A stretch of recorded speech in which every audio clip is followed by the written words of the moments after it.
Ito yung tinatawag na fire triangle. Ito siya.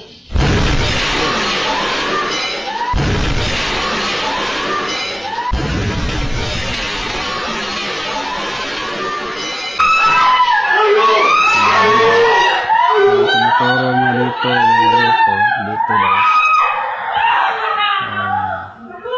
Ito yung tinatawag na fire triangle. So, yung totoong tatlong to, oxygen, heat, at saka fuel. Pag kumpleto yan, possible,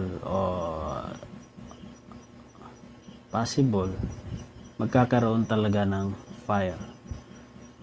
Sunog. So, yung oxygen, normal yan sa hangin natin. Hinihinga natin, kailangan ng katawan natin yan. Nasa atmosphere yan, 20 to 22, 23%. Normal yan sa hangin.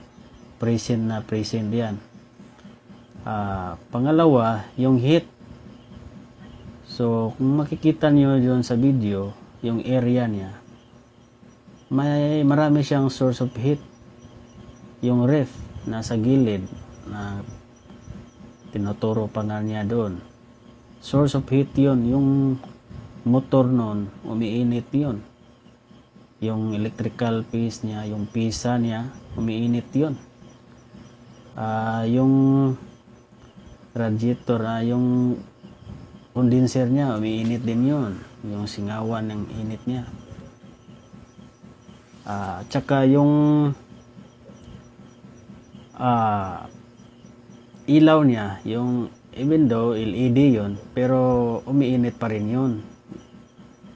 May board yun, may electronic parts yun, umiinit yun. Kaya source of heat, meron siya. Present na yung dalawa. Ngayon naman yung pangatlo. So present din yung pangatlo kasi may may tangke ng fuel siya eh. May doon, gas, LPG. So present na present yun. Kaya nagkakaroon ng fire. Siguro yung tangke ng LPG niya, yung fuel, siguro may leak yun. O konti lang. Kahit konti lang yun. Tsaka kung titingnan natin yung area na, yung kusina niya, para kasing walang proper ventilation eh. Kita nyo, nag-iilaw nga siya eh. May nakasindi yung bombilya na, ibig sabihin madilim. Hindi ako sure kung umaga ba niyo, maliwanag ba yun, tanghali ba yun nangyari. Pero para kasing parang walang bitana, parang walang proper ventilation. Parang confined space yung area niya. Kaya siguro may leak yung LPG niya. Nilagay pa niya sa ilalim ng cabinet.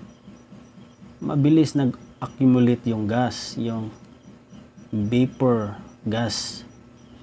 Mag-evaporate yan eh, vaporized gas. Naipon yun sa ilalim ng cabinet.